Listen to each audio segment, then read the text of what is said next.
Okay, welcome to my tutorial on my Urbane action that I am making available to you, and I think you should enjoy it. It's a very simple action, and it's really a twist on a couple different actions that I've learned. Also in this tutorial, I'll show you how to set up an action if you're not familiar with that. For this tutorial, I'll be using a Wacom tablet, so if the pointers look different at all, you'll understand why. Also for this tutorial I'm using Photoshop CS4 Extended, but you can use anything from Photoshop 7 up to perform actions. Now if you're not familiar with an action is simply a series of steps put together in one big step to make it easier for you. So I'm going to show you an action I use quite frequently, especially for band and senior photography, but also sometimes for weddings. I call it the Urbane action. It's almost grungy, but without spots or grain or anything like that.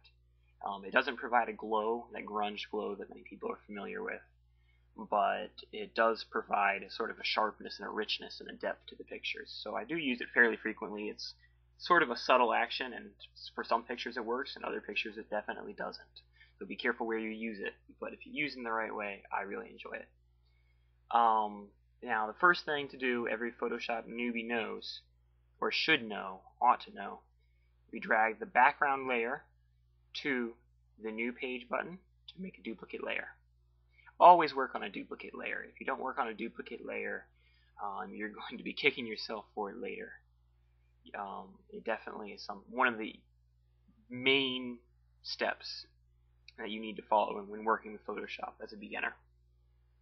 Now this photo is of the best man at a wedding that I took recently, and this is his fiance, and we're going to be using the Urbane action on them. I'm going to show you the Urbane action step by step, but first I want to show you the actions palette. This is not open by default in most Photoshop. What you do to open it is go to Window, you go to Actions, or press Alt F9, and that will show up right there. I like to keep it over here, but some of you may put it different ways. Now the next thing that I'll do is click the record button. You can see I've already got an action set up called Urbane. So actually I'm going to delete this action just to show you from the very beginning. Oops, excuse me. We're going to show you what it looks like from the very beginning. Okay, it opens up new action window and it says name action 1. We're going to change that to Urbane. And we're going to change the set. I'll put it in default actions and click record. Now you notice I have a lot of actions. You probably won't have that many, but I really enjoy working with actions, and I think they really cut down on workflow. So now using the Urbane action, what we're going to do is press Control U or go to Image, Adjustments, Black and White. Now first I'm going to do, just to make sure in case I haven't done it already, is duplicate the layer one more time. That way the action knows to duplicate the current layer. And you can see that right there. Now we'll go to Image, Adjustments, Black and White. I'm going to keep the preset at the default, which is basically the same as a saturation drop, or like I said, Control U and decreasing its saturation 100% will do the same thing. Now what I'm going to do is change the blend mode to overlay. And look at that pop. That's amazing. It's a very cool urban effect. I don't like it as strong as it is right now, especially on most photos. I'll keep it at 85% and adjust it later. Now I'm going to teach you how to stamp visible layers. Alt, Control, Shift, E will stamp the visible layers, and it's the easiest shortcut you can remember. Alt, Control, Shift, E, and you see it brings it up right there. And now we can see this is the effect before. This is the effect after. Now what I'm going to do with this is a really simple duplicate it again. And this time I'm going to change that to multiply.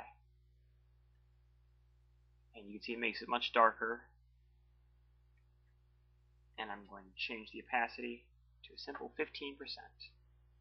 It gives it a little depth, a little contrast, but it's not over the top. I'll Control-Shift-E to merge my layers,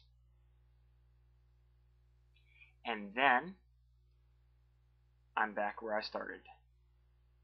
I'm going to delete all of these layers except for the main one. I'm going to select this layer. Oops.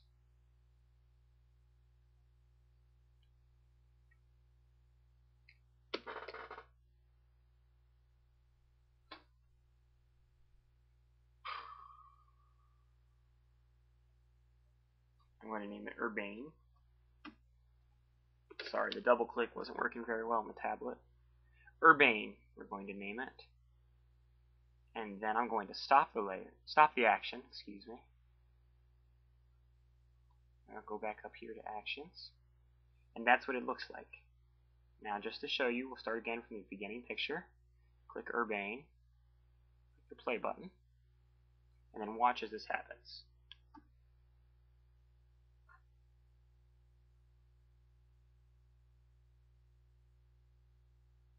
And there's the Urbane action. I hope you guys enjoy, and for the rest of my tutorials, keep checking out my channel on YouTube.